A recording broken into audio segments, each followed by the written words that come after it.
جو بندہ دنیا میں مگن ہے, دنیا میں کھویا ہوا ہے, وہ تو شیطان کے لیے پیس آف کیک ہے. وہ تو اسے کہے گا کہ چل لگا رہے, اسی میں کھپا رہے, اسی میں لگا رہے, اسی میں جو ہے وہ غمزدہ رہے, تاکہ نہ تو یہ نماز یاد رہے نہ اللہ یاد رہے. تو بس دیٹس اٹ, اس کا تو کام ہو رہا ہے. کہ خدا کی قسم دنیا کی زندگی اللہ کے لیے اس سے بھی ورتھ لیس ہے. ورتھ لیس سے مراد نہیں کہ دنیا کی زندگی جو ہے بہت بیکار ہے, یہ مطلب نہیں. ورتھ لیس سے مراد ہے کہ اس کی ورتھ ہی کوئی نہیں اللہ کے سامنے, اسی لیے تو کافروں کو بھی دے دیتا ہے. جس چیز کی ورتھ ہی نہیں اللہ کے سامنے, اللہ کہتا ہے یہ تو. یہ میں آپ کو اپنے کزن کی سٹوری سنا رہا ہوں. Recently my cousin, one of my distant relatives died.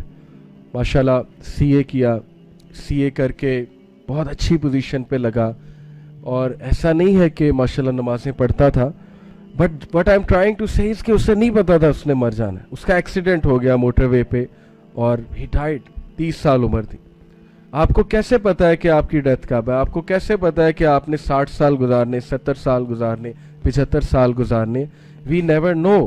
اس لیے فالس ہوپس انسان کی فلسفی خراب کرتے. میں یہ کر لوں گا, میں یہ کر لوں گا, پلاننگ بہت چل رہی ہے, لیکن وہ پلاننگ میں آخرت کہیں نہیں. اس پلاننگ میں فلسفی کہاں غلط ہوئی, غلط ٹرن کہاں لیا, کہ وہ یہ سمجھ بیٹھا کہ ابھی بہت ٹائم ہے, ابھی بہت ٹائم ہے, I will improve, کوئی بات نہیں, ابھی میں کروں گا, میں کروں گا, میں کروں گا. وہ سوچتے سوچتے وہ غلط سائٹ پہ گیا. پھر وہ ایسا پڑا اس غلط سائٹ پہ کہ وہ بالکل ہی گیا. کئی ایسے لوگ ہیں, غلط سائٹ چوز کی, اس کے بعد بس ایسے گئے کہ یاد دہانی نہیں, سمجھ نہیں آ رہی کیا کرنا. So this hadith again is improving our philosophy. میں شروعی بات یہاں سے کیوں کی ہے؟ کیونکہ فلسفہ غلط ہو گیا نا لائف میں. اگر آپ کی فلسفی کسی نے ڈسٹرب کر دی تو پھر جو مرضی میں یہاں بیٹھ کے سمجھاتا جاؤ آپ کو نہیں سمجھ آئے گی. اوکے, پھر وہی ہے کھا لے پی لے جی لے, اور یہ مولویوں والی باتیں ہیں, چھوڑو. Then let me ask you question to test us. میں اپنا بھی ٹیسٹ لیتا ہوں اور آپ لوگوں سے سوال پوچھ رہا ہوں. وچ دعاز یو میک آفن؟ آپ کی جو دعاز ہیں وہ یوزلی کیا ہوتی ہیں؟ اور ہوتی ہوں گی, ایسا تو کوئی یہاں نہیں بیٹھا جو کہے گا میں نے تو کبھی دعا ہی نہیں کی. ڈیفینیٹلی کرتے ہوں گے, لیکن وہ کیا ہوتی ہیں؟ کیا وہ دنیاوی دعائیں ہیں یا ان میں کچھ ویلیوز کی دعا بھی ہے یا اخروی دعا بھی ہے؟ مثال کے طور پہ ہدایت کتنے لوگ مانگتے ہیں ڈیلی کہ اللہ مجھے ہدایت دے. استقامت کتنے لوگ مانگتے ہیں کہ اللہ مجھے استقامت دے. ماشاءاللہ آئی نو آپ لوگ ضرور کرتے ہوں گے. میں ایک تھاٹ پرووکنگ بات کہہ رہا ہوں. کتنے لوگ جو ہے وہ دنیا کی دعاز کرتے ہیں جس میں کوئی حرج نہیں ہے. آپ نے دنیا بھی اللہ سے ہی مانگنی ہے اور آپ مانگ سکتے ہیں. صحابہ تسمہ بھی اللہ سے مانگتے تھے. یو کین آسک اللہ کہ اللہ مجھے یہ چیز لے دے, اللہ یہ چیز لے دے, کوئی مسئلہ نہیں, بالکل مانگیں. لیکن اگر ساری دعاز اپنے سے ریلیٹڈ ہیں, ساری دعاز چیزوں سے ریلیٹڈ ہیں, دنیا سے ریلیٹڈ ہیں, اور ویلیو ایڈڈ چیز دعا میں کوئی ہے ہی نہیں, then this is something which you should ponder upon کہ وہ کب آئیں گی. اوکے, یہ بات بہت ضروری ہے. کیونکہ اللہ سے جب بھی مانگا رسول اللہ صلی اللہ علیہ وسلم نے تو سٹارٹ ایسے ہی کیا کہ اللہ کی پریز کی, پھر ظاہر ہمیں بتایا کہ درود بھیجو, اس کے بعد توبہ کرو اپنے گناہوں کی, اس کے بعد ہدایت کی دعا, اس کے بعد جو ہے وہ سکینت کی دعا, اس کے بعد جو ہے وہ ویلیو ایڈڈ چیزوں کی دعا. اور یہ چیزیں پھر دنیا تو مل ہی جاتی ہے, اس کا تو پرومس اللہ نے سب سے کیا ہوا ہے.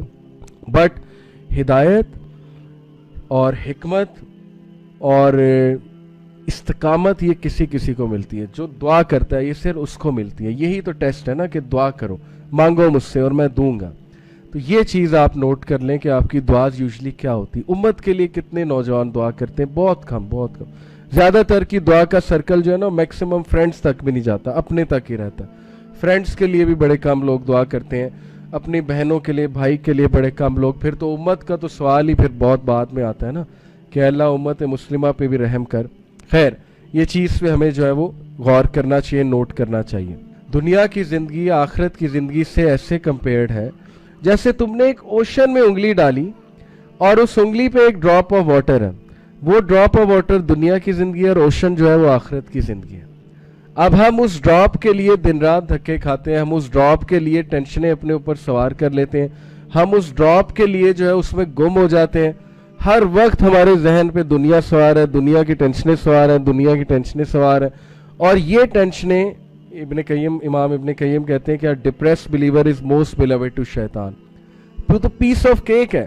جو بندہ دنیا میں مگن ہے, دنیا میں کھویا ہوا ہے, وہ تو شیطان کے لیے پیس آف کیک ہے. وہ تو اسے کہے گا کہ چل لگا رہے, اسی میں کھپا رہے, اسی میں لگا رہے, اسی میں جو ہے وہ غمزدہ رہے, تاکہ نہ تو یہ نماز یاد رہے نہ اللہ یاد رہے, تو بس دیٹس اٹ, اس کا تو کام ہو رہا ہے.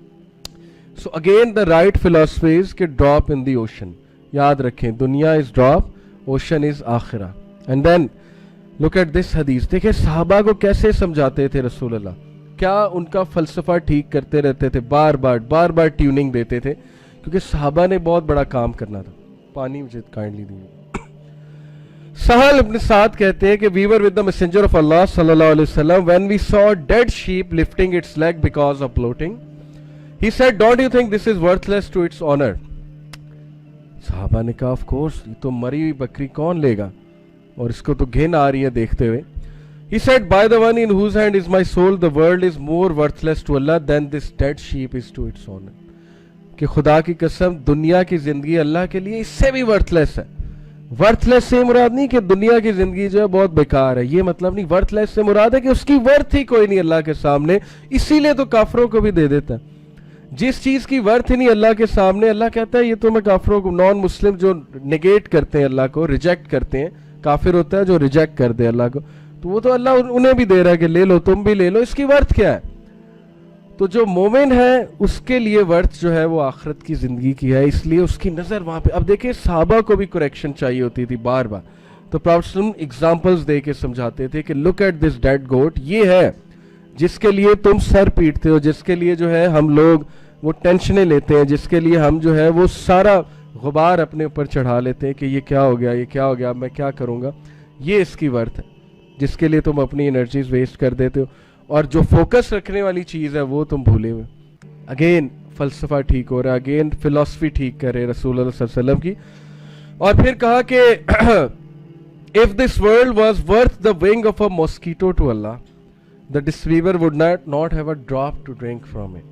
اگر اللہ کے نزدیک اس دنیا کی زندگی کی حقیقت مچھر کے پر جتنی بھی ہوتی تو اللہ ایک ڈراپ بھی نہ دیتا ڈسبلیور کو. کیونکہ ڈسبلیور کو پھر کیوں ملے, کیونکہ وہ تو اللہ پہ بلیف ہی نہیں کر رہا. لیکن نہیں, اللہ تعالیٰ کہتا ہے یہ کیا دنیا کیا ہے, لے لو, دیکھتے ہیں تم کیا کرتے ہو دنیا لے کے. تو یہ ہارٹ سافٹنگ حدیث ہماری فلسفی ٹھیک کرنے کے لیے. اگین ڈسکلیمر ہے, رہبانیت نہیں ہے. اسلام ہی تو واحد مذہب ہے جو رہبانیت کے خلاف ہے. اسلام تو کہتا ہے دنیا میں بھی گرو کرو لیکن آخرت کو نظر رکھتے ہوئے.